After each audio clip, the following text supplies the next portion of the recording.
Hi guys, this is Austin with the recap. Alright, let's get right into it. I'm starting with my breakout player for the week, and this week's player is Bruce Irvin, defensive end for the Seattle Seahawks. Now, a lot of people will say, Bruce Irvin was a reach, Bruce Irvin this, Bruce Irvin that, he only has 5 tackles, Bruce Irvin hasn't done anything, how can he be a breakout player? He sucked. That's what I have to say to you guys. Shut up! Bruce Irvin has been straight killing it on the Seahawks. While he also only have 5 tackles, 4.5 of them are sacks. That's pretty darn good. He also has 1 forced fumble, and to tell you the truth, this is what quarterbacks say when they see him coming. Because they know he's going to sack him because he's so incredibly fast. I really love what Pete Carroll's doing with him. He's bringing him on passing situations and just letting him get to the quarterback, and he's doing a great job of it. Like I said, he has 4.5 sacks. That's actually good for 15th in the league, and that's tops among rookies, so there's not really much you can say about that. Also, Pete Carroll is really his first defensive coach as he played at West Virginia, which is an offensive-minded school. As you can see, they gave up 63 points to Baylor.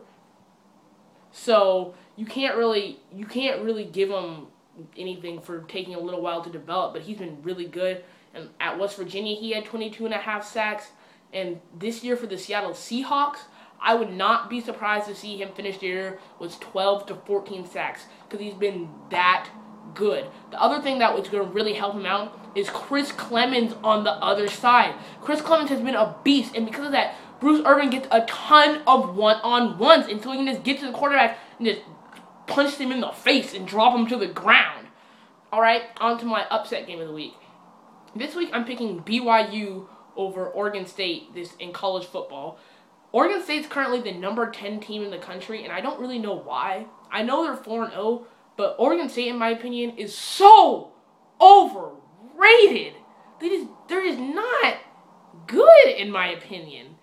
I mean, yeah, they beat UCLA. Yeah, they beat Arizona. But I just really don't really see this working out for him this year. Especially against BYU. Oregon State's only scoring 23.5 points per game this year. And I actually didn't realize this, but BYU's third in points allowed per game. They're only allowing 8.8 points per game, which is that's insane. 8.8 per game. So you're telling me Oregon State's gonna get 1 touchdown? That's what BYU's averaging? 1 touchdown? I don't see how they can win the game. Sure, Sean Mannion has a lot of passing yards. He has 1,358, but he only has 7 touchdowns. And they only beat the Cougars, Oregon State only beat the Cougars 19-6. And BYU beat the Cougars 30-6. So I don't see Oregon State winning. Their kind of trot in the rankings is over after this week. The game's in Provo. Oregon State, I'm sorry, you're going to get upset.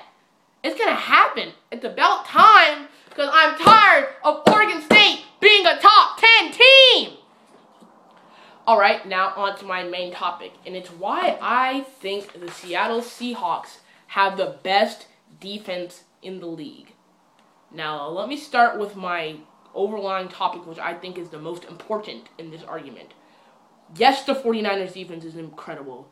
Yes, Arizona's defense is incredible. Yes, Houston's defense is incredible. But they have some offense. The Seattle Seahawks have no offense. The defensive players have to play as if, well, if we give up 1 touchdown, that might be the game. And they're playing like that. They're not giving up anything. Over the last 3 games, they've given up 1 defensive touchdown. That includes Green Bay. And while people only talk about the Green Bay-Seattle game for the Golden Tate play, what people forget to realize is that the Packers only scored 12 points that game. They only had 1 touchdown. They scored 20 points in all of their other games, and Seattle held them to 12. 1, 2, 12. Seattle's just been dominant this year. They're 5th in passing defense. Really good.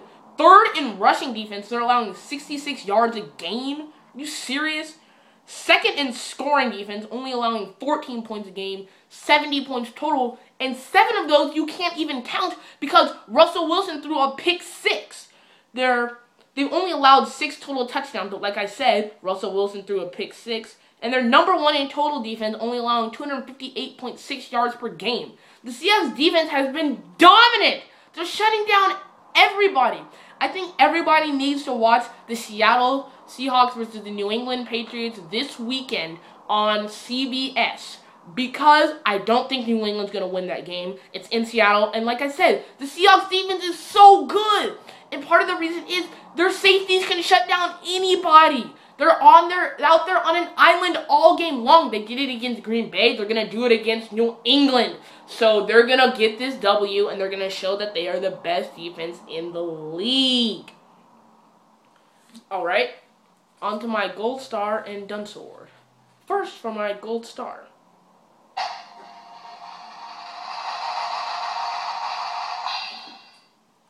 This week, it goes to Braxton Miller, the quarterback of Ohio State University. To be honest, he didn't have great numbers last week. He had very good numbers for the college football scale, and he had pretty good numbers for Braxton Miller, but this is more of a cumulative Gold Star. I wanted to give it to him the past couple weeks, but I couldn't because of all the other things that were going on, so now I can finally give it to him. Last week, he was 7 for 14 for 127 yards and a touchdown, and had 16 rushes for 186 yards and a touchdown. He's been doing that all season, guys. You need to watch him. He's like Tim Tebow, but I like him more. I like him more because he can actually throw the ball. He's not like, doesn't take 3 hours to throw the ball like Tim Tebow does. I just like Braxton Miller a lot. I think Irvin is clicking with him, and I kind of, sort of want to push Braxton Miller to win the Heisman, but I'm sticking with my guns. Geno Smith. I'm still picking Geno Smith to win the Heisman. And I just don't think Braxton Miller is going to win it because Ohio State can't go anywhere. But I do think they're going to run the table. So, there's just really not much else to say about Braxton Miller other than just watch him. He's been doing this all season. Just been destroying teams. He's a fun guy to watch. So, if you get the chance, tune into an Ohio State game.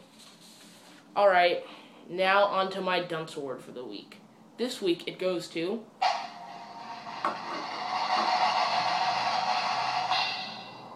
DJ Williams.